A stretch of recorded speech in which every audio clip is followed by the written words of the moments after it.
The Elephant Child by D. Wallace Peach. An elephant child, carefree and wild, walked into the wintry woods.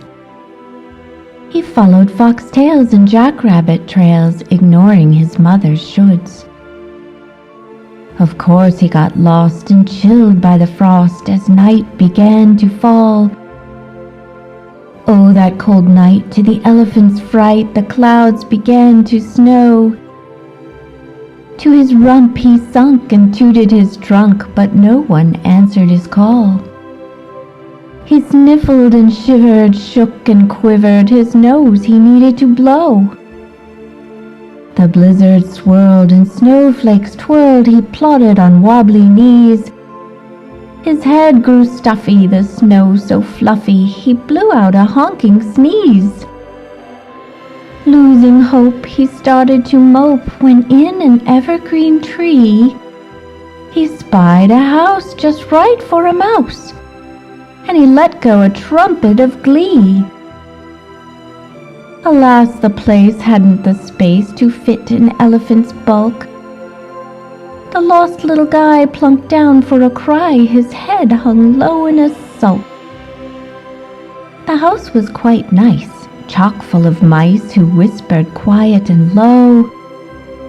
"What was that? Did you hear a cat lurking out in the snow?" Across the wood floor they dashed to the door, flicked on the outside light.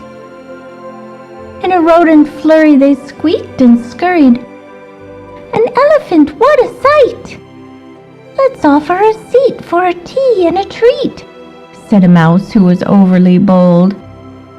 "I think he is lost, so covered in frost, and surely his ears are cold." Full of care and courage to spare, they crawled out on a limb. They slipped on the ice, those brave little mice, and their mission turned quite grim. But they held on tight with all their might and called to the elephant, "Come in from the storm, come in and get warm." But the elephant said, "I can't. Though I'm only 4, I'll bust the door, I'll break the branch from the tree. I'll crack your stairs and squash your chairs, I'm far too heavy, you see." "You have to try, hurry in and try. Get up, please give it a go." The elephant groaned, he mumbled and moaned, though he longed to get out of the snow. With strength galore he pushed on the door, the tree branch started to bend.